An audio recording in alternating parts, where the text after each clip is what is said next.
নমস্কার বন্ধুরা, কেমন আছেন? আশা করি সবাই খুব ভালো আছেন। আজ আমি বানাবো সম্পূর্ণ একটা নতুন রেসিপি। সেই জন্য লাগবে আমার টমেটো ছোট ছোট করে কেটে নিয়েছি, মটরশুঁটি, আলুটাকেও টুকরো করে কেটে নিয়েছি। আর মশলার মধ্যে লাগবে হলুদ, ধনে গুঁড়ো, জিরে গুঁড়ো আর কাশ্মীরি লঙ্কার গুঁড়ো। এখানে শুকনো লঙ্কার গুঁড়ো ব্যবহার করতে পারেন যদি আপনারা চান, আমি ব্যবহার করিনি। আর আদা, কাঁচা লঙ্কা, আমি কাঁচা লঙ্কাটাই ব্যবহার করব। এছাড়া আমার লাগবে গ্রেভি তৈরি করার জন্য একটু নিয়েছি পোস্ত আর চালমগজ। সঙ্গে আমার ফোড়নে লাগবে শুকনো লঙ্কা, তেজপাতা আর গরম মশলা। গরম মশলার মধ্যে আছে দারচিনি, লবঙ্গ, এলাচ, এগুলো হলেই হবে। আর লবণ, চিনি এগুলো স্বাদ মতো দেবো পরে। এর সাথে আরও লাগবে ঘি, গরম মশলা, সেটা আমি পরে অ্যাড করব। ভাবছেন আমি কি রান্না করব এত কিছু নিয়ে? দাঁড়ান দেখাই আপনাদের একটা জিনিস। এই দেখুন, চিনতে পাচ্ছেন? এগুলো হচ্ছে ডুমুর, আগে থেকেই কেটে সিদ্ধ করে রাখা আছে। এই যে মা কেটে দিয়েছে, কেটে সিদ্ধ করে রেখে দিয়েছিল। আমি এবার রান্না করে নেব।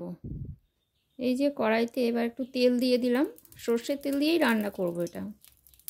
তেল গরম হয়ে গেছে, আর টুকরো করে আগে থেকে কেটে রাখা আলুগুলোকে ভেজে নিচ্ছি একটু লাল লাল করে। পাশাপাশি আমি মশলাটা করে নেব।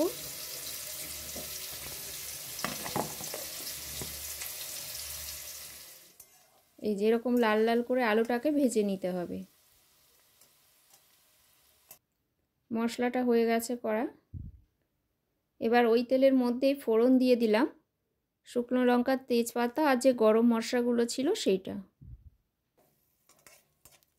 হালকা একটু নাড়াচাড়া করে নিয়ে মশলাটা ঢেলে দিলাম।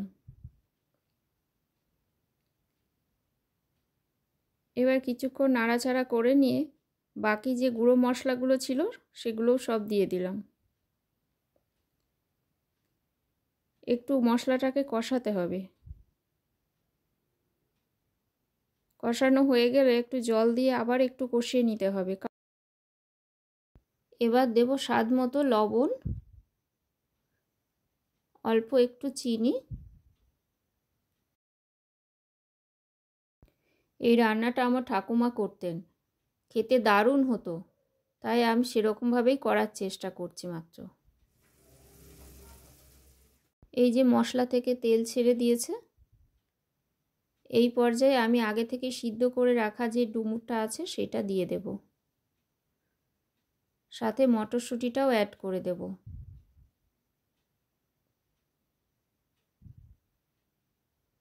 এবার বেশ খানিকক্ষণ এটাকে কষিয়ে নেব। আমার মা অবশ্য এটাকে যদি দেখতো তাহলে বলতো, এত যত্ন করে তুই বুনো ফল রান্না করছিস। আমার মায়ের কাছে অবশ্য এই বুনো ফল, এই বুনো ফলই তো প্রচুর আয়রন আছে। এটাই আমি তাই আজকে ঠিক করে নিয়েছি সবাইকে আমি এই বুনো ফল রান্না করেই খাওয়াবো। আপনারাও একবার রান্না করে দেখবেন এই বুনো ফল, খেতে কিন্তু অসাধারণ হয়।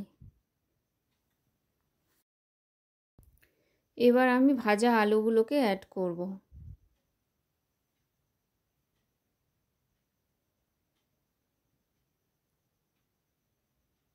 পুরো বিষয়টা কতটা ভালো করে তরকারিটাকে মশলার সাথে কষানো হচ্ছে সেটাই ব্যাপার। ভালো করে মোট কথা কষাতে হবে।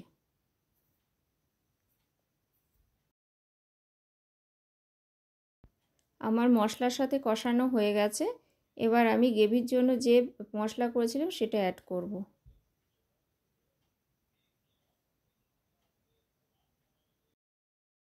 এবার আমি একটু উষ্ণ গরম জল অ্যাড করে দিলাম।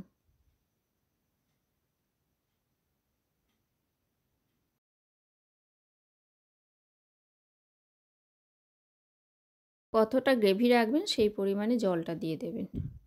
এবার একটা ঢাকা দিয়ে খানিকক্ষণ ফুটতে দেবো আমি। এখন অ্যাড করব ঘি। এবার আমি ঘি অ্যাড করব, 1.5 চামচ মতো ঘি দেব। নিরামিষ তরকারিতে একটু ঘি দিলে বেশি ভালো হয় খেতে, যে কোনো নিরামিষ তরকারিতে। এবার দেব গরম মশলা, আপনারা চাইলে এইটা কিন্তু পেঁয়াজ আদা রসুন দিয়েও রান্না করতে পারেন, সঙ্গে একটু চিংড়ি মাছ দিতে পারেন, মাছের মাথা দিতে পারেন, অনেক রকমভাবেই রান্না করা যায় এটা। আজকে আমি একটু নিরামিষ করেই রান্না করলাম।